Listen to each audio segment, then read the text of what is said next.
Let's talk some pre-Houston Texans versus Baltimore Ravens breakdown. What exactly has been going on the last couple weeks? What has happened in the preseason? What has happened in the offseason? Texans have a lot going on the offensive line. Laramie Tunsil reportedly is, Titus Howard. I don't know why I said Laramie Tunsil. Titus Howard is reportedly on the IR now. So that's another offensive lineman down. We're going to go into that a little bit. We're also going to go into what I project the Texans defense to look like against Lamar Jackson's offense and the Baltimore's receiving core. We're going to look into all these things. The first thing I want to talk about is all these people freaking out, man. Why are you guys freaking out? Look, the offensive line, and I guess we'll dive into that first. The offensive line has some struggles. Yes, it's going to happen. Throughout the season, it's going to happen. I think we've built this notion in our minds that D'Amico Ryans got hired as the head coach, and they went out and got, the second best quarterback in CJ Stroud in the draft. And then they went and got the best defensive player, in my opinion, in Will Anderson Jr., and then had some really good other draft picks. They have some really good draft picks from last year, one of which is on IR. But there's all this panic going on in the Houston Texans community right now that chill out, guys. Just chill out. D'Amico Ryans knows what he's doing. I have faith that D'Amico Ryans knows what he's doing. I really do. I think that the adversity that is coming at this program, honestly, in my opinion, is a good thing. And I'm not ever wishing for a guy to get hurt, or I'm not advocating for, players to be out of games, but I think it's a good thing. I think it's a learning experience for the Texans have a brand new head coach. They have a brand new offensive coordinator. They have a brand new defensive coordinator. They have a rookie quarterback. And they have a lot of young guys on defense and offense. So it's fine. Everybody just take a deep breath with me. It's going to be okay. It's going to be okay. Are we going to lose some games this year? Yeah. No one's projecting us to win the damn Super Bowl. I don't know what everybody's freaking out about. All we want to see is some good progress out of this team. Some good, steady progress to where we can say back in the, 2017, 2018 era when, the name that shall not be named, but I'm going to name him, Deshaun Watson was coming up. We were like, oh shit, we found something. And we started winning. And we got into the second round of the playoffs for the first time. That's where we're at right now. It took some time to get there. It didn't happen in one season. It didn't happen in one off season. It didn't happen with one head coach hire. It didn't happen with one draft pick. It didn't happen instantly.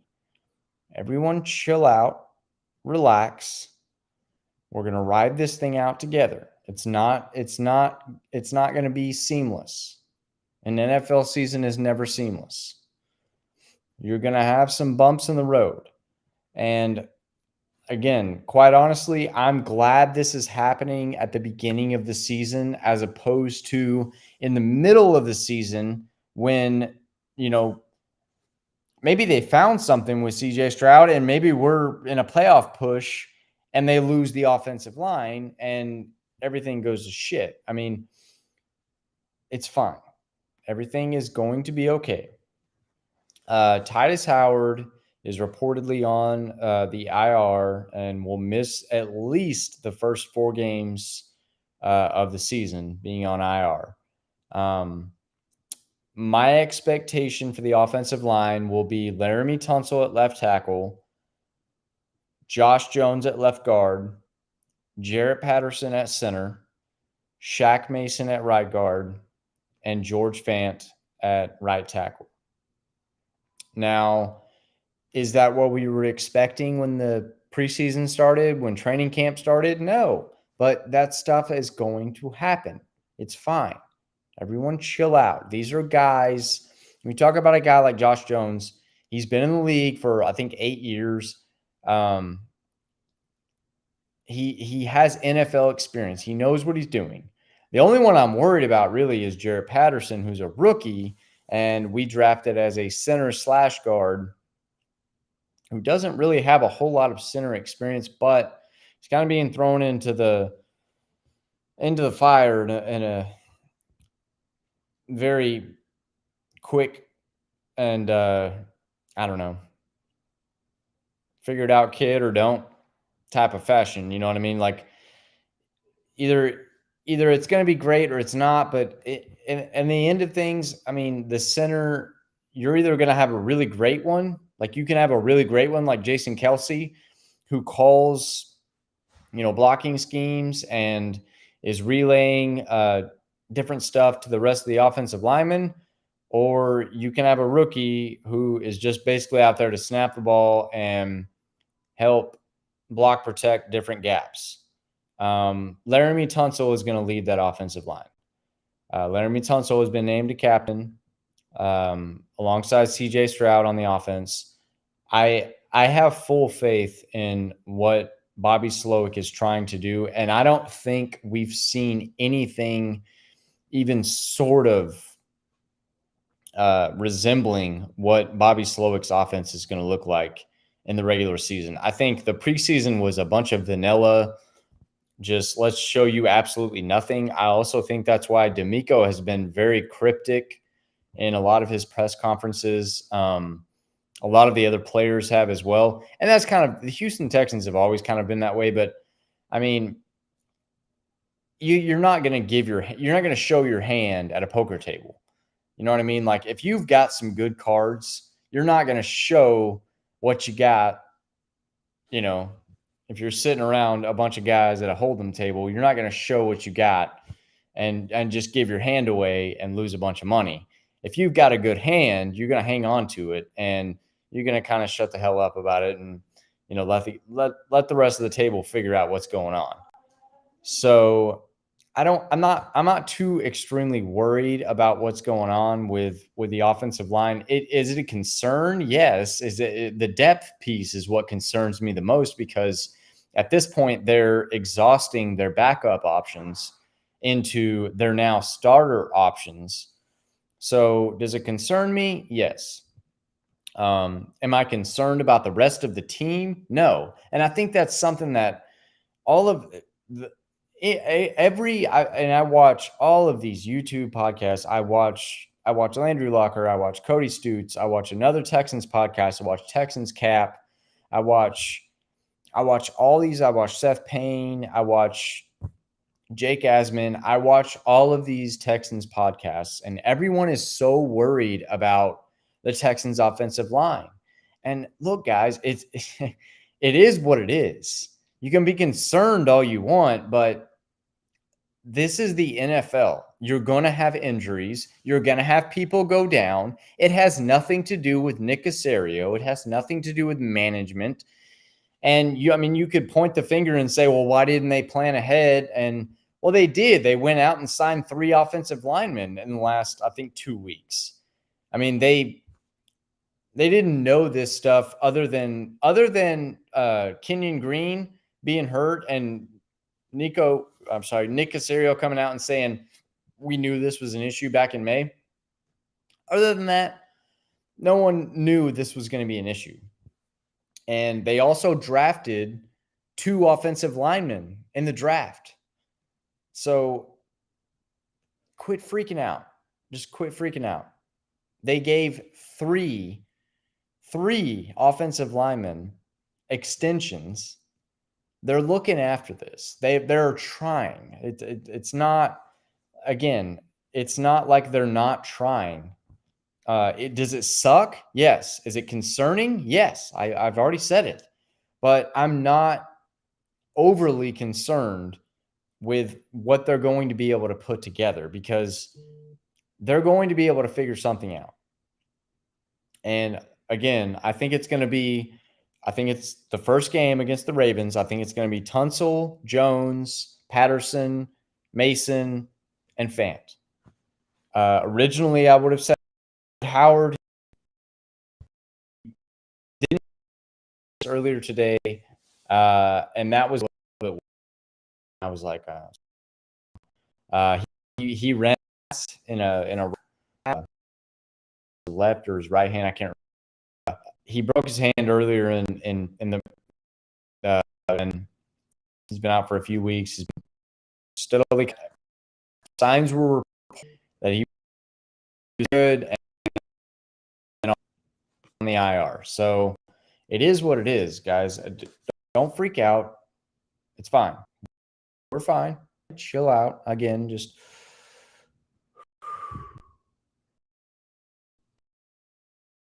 the offensive line is what I'm more concerned about. The Baltimore Ravens is going to be what Bobby Slowick's off look like, and since we've already gotten clarity that DeMeco Ryans is going to be calling the defense, what does DeMeco Ryans' defense look like against Lamar Jackson and a lot of these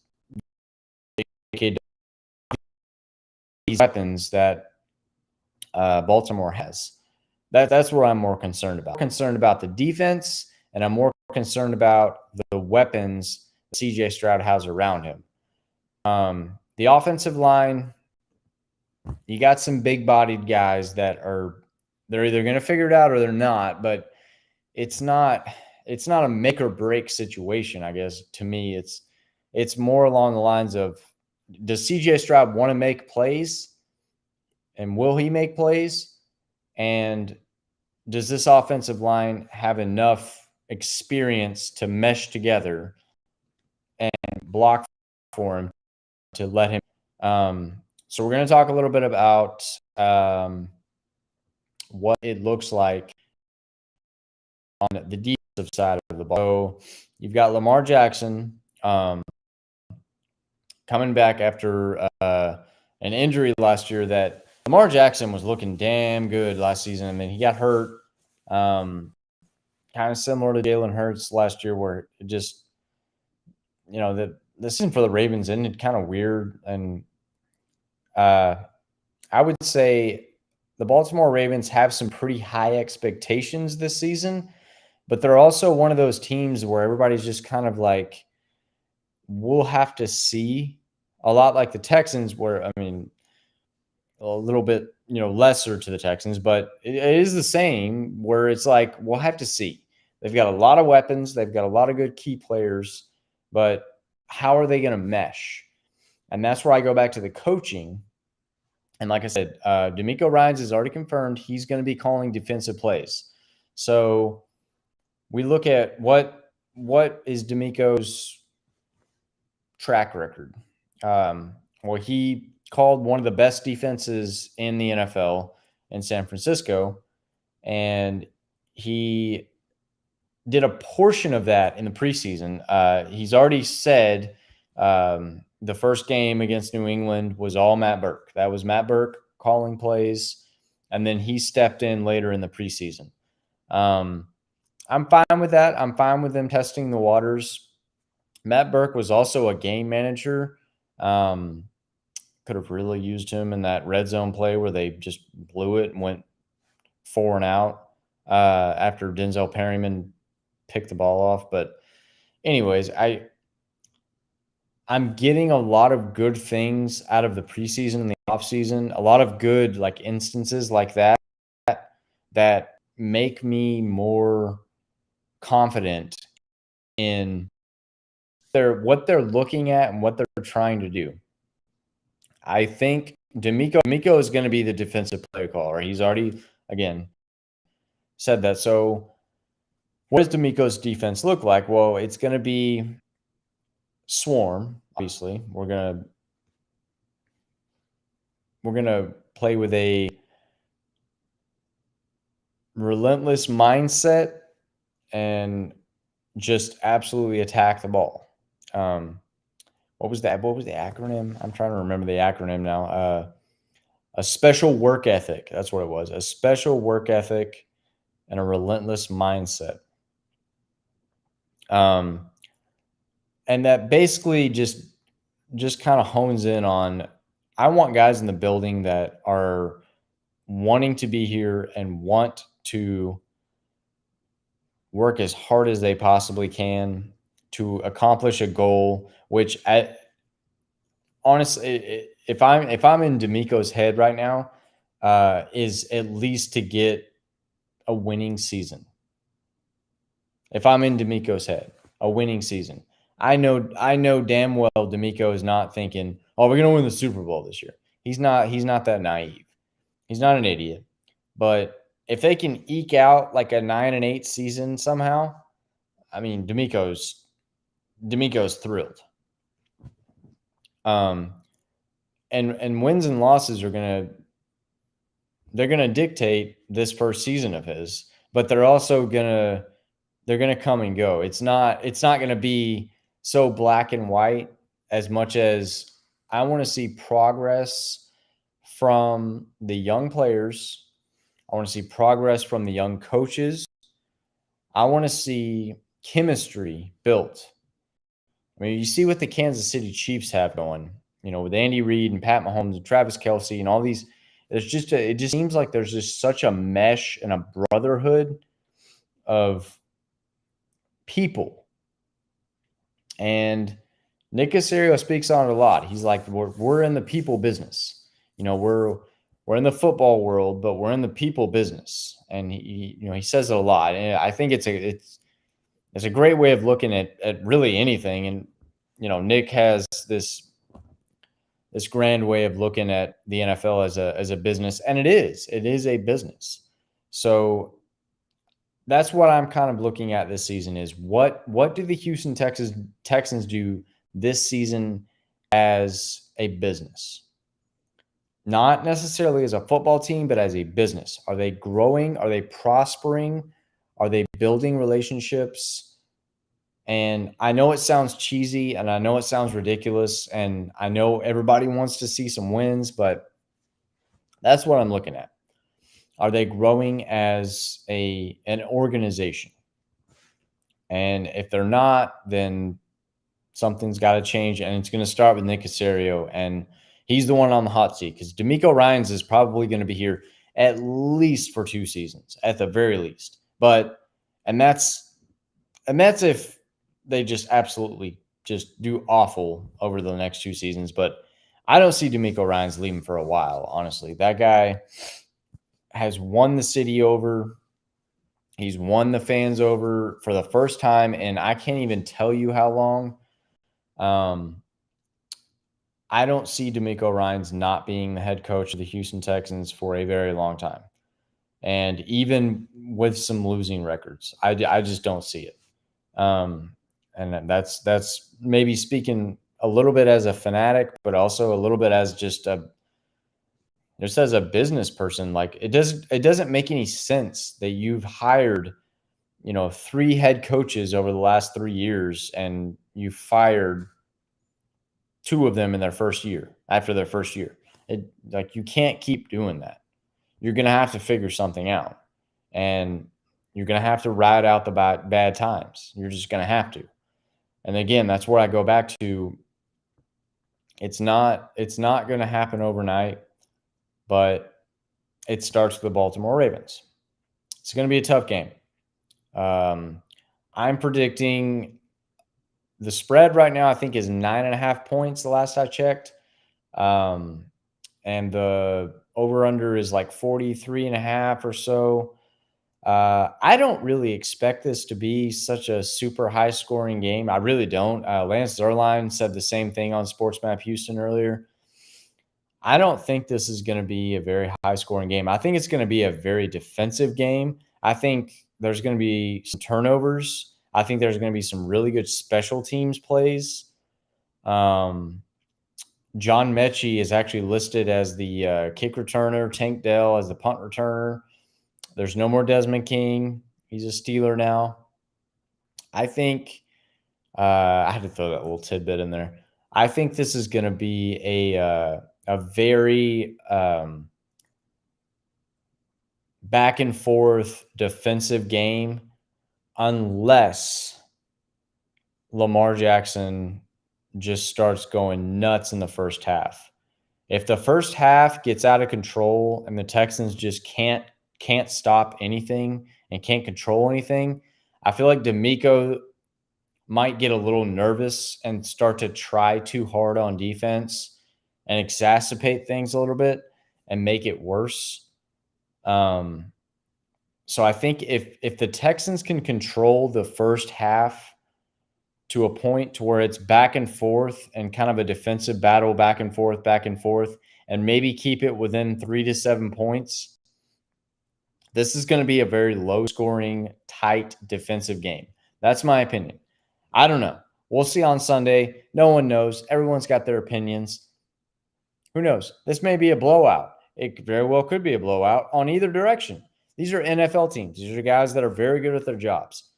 And we've seen what happens in the NFL, and crazy things happen in week one in the NFL, especially where teams that have no business winning games win games. And it very well could be the Texans, because the Texans have no business winning this game whatsoever, but they're also kind of in a prime spot where it's like they really have nothing to lose. So they can just throw everything out there and see what happens. And if it doesn't work out, well, then, if anything, they got some really good tape on it and they got some good experience.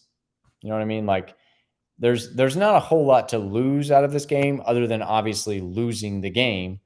But if you go out there, if D'Amico sends a crew out there that is just absolutely ready to roll, which I know he will, and attacks on defense, does everything possible on offense, and crashes down on special teams, this could be a realistic, like I said, low scoring, tight battle that may come down to who has the last possession. Now, all that being said, the Ravens offense is very good. The Ravens defense is even better. It's going to be very difficult for Dameon Pierce to run the ball. It sucks to say, because that's kind of Dameon Pierce is kind of the knight in shining armor that we have in the background, other than CJ Stroud that we've drafted over the last 2 years. And he's going to have a very difficult time running against Roquan Smith and Patrick Queen, who are two dynamic linebackers, and they are going to be all over Dameon Pierce. And damn well they've been watching tape on Dameon Pierce. It's not going to be easy. It's going to be tough sledding. Dameon Pierce is a guy that seeks out contact, which I hate. I love watching it, but I wish he would get a little bit more strategic in the way he runs the ball and dodge some guys, because he runs over some guys sometimes where I'm just like, dude, you could have done a spin move or like a juke and just not even bothered with it. You know what I mean? Like, I don't know. It's going to be a very interesting run game scheme for the Texans. If they can get that going and somehow plug up those linebackers and plug up those holes, even within a weakened offensive lineman or a weakened offensive line, then again, this could be a very close game. But like I said, the Ravens have an absolutely amazing defense, and they have two really good linebackers that are going to be heat-seeking missiles against Dameon Pierce and even Devin Singletary or Andrew Beck or any of the tight ends that are trying to do little cross routes in the middle of the field, they're going to be after him. So my biggest watch during the game is going to be, what does the play calling look like? Because again, in the preseason, we didn't really get to see Bobby Slowick open up the playbook. I think a lot of people were underwhelmed by what they saw out of the offense. Bobby Slowick hasn't opened up this playbook yet. He's not trying to show anything. He's a smart guy. He's a very football savvy guy. He's been around the league for a while. He's worked for Pro Football Focus. He understands what it takes to mesh and make a team work in the NFL.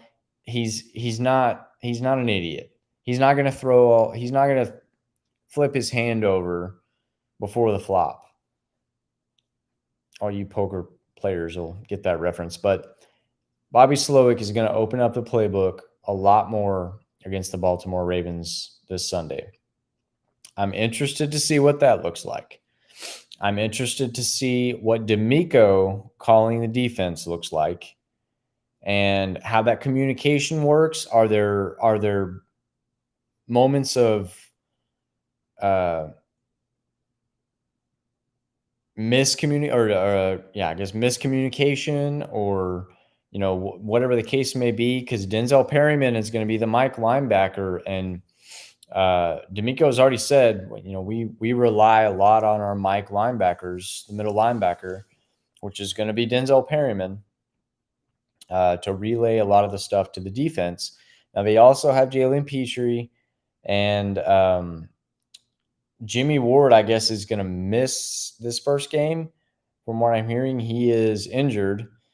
So it's going to be either MJ Stewart or Braylon Arnold or I can't even think of the other backup's name. Anyways, Jimmy Ward may not be out there for the first game. Again, another injury. This stuff's going to happen, guys. It's going to happen. Again, what are we looking for first game? Improvement. The Ravens have a bunch of injuries too. They have a bunch of injuries at defensive back. They're crippled on several different positions, just like any other team in the NFL. We saw Travis Kelce's dealing with a knee injury. He may not be ready to go tomorrow night. I mean, it's going to happen. It's going to happen throughout the season. Everybody chill out. It's going to happen. I'm interested to see what, again, the play calling style looks like from Bobby Slowick, the play calling style looks like from DeMeco Ryans, the game managing style looks like from Matt Burke, and the special teams from Frank Ross. I'm looking at the coaches. This first game, I'm looking at the coaches. What does the scheme look like? What are we calling? And then it comes down to CJ making plays. I mean, on offense, it comes down to CJ just, what do you want to do? Do you want to win this game, or do you want to just be like, we made some progress? It's going to come down to that. I mean, CJ went on the podium earlier today and was incredibly grateful for being named a captain and, said all the right things and this and that. That's great. But when you get on the field under the lights, what does it really mean to you to be this team's starting quarterback? Do you want to win this game? It's going to come down to that. I'm not going to dive into a whole lot more. This is the first time I've gotten on in quite a while. So just kind of a reaction from all the stuff that's been kind of thrown down, kind of rehashing some of the stuff that's already been thrown out there. But again, injuries are going to happen throughout the season. You're going to have roster changes. You're going to have people brought up from practice squad. You're going to have waiver claims. You're going to have all this stuff happen. It's going to happen. What are the coaches doing to – that's who I'm looking at. What are the coaches doing to make sure that they're ready for Sunday? And I'll close it as simply as that. What is D'Amico Ryans going to do to make this a progressive learning, just an overall good game? I want to see a good game. I want to see a battle and a defensive battle, and I think that's what it's going to end up being. I mean, it's going to be a back-and-forth game for a while unless the Texans' defense can't figure out a way to stop Lamar Jackson. We'll talk about all this stuff again a couple days from now. Texans roll out the red carpet, and we get started on the NFL season. Play the Ravens at noon Central Time in Baltimore. And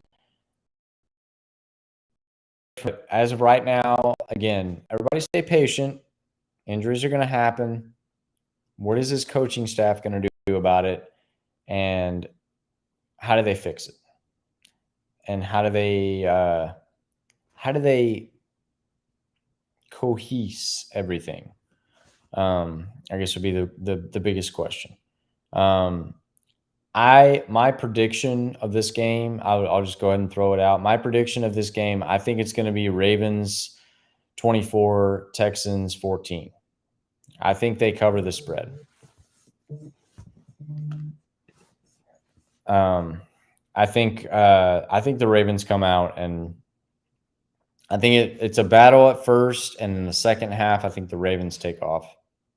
So I'm saying 24-14 Ravens.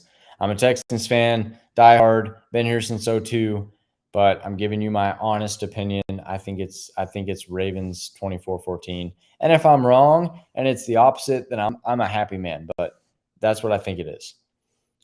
Next week will be the Colts, and we'll dive into that a little bit more. But that will be a more winnable game, and I'll give a better prediction on that one. But the Ravens are they're a better football team. They have better talent, and the Texans are beat up. It's not a secret. So again, what is this coaching staff going to do with what they have? We'll talk about some more stuff tomorrow. Thank you guys so much for stopping by. I'm Johnny Lambert, and I will see you guys tomorrow.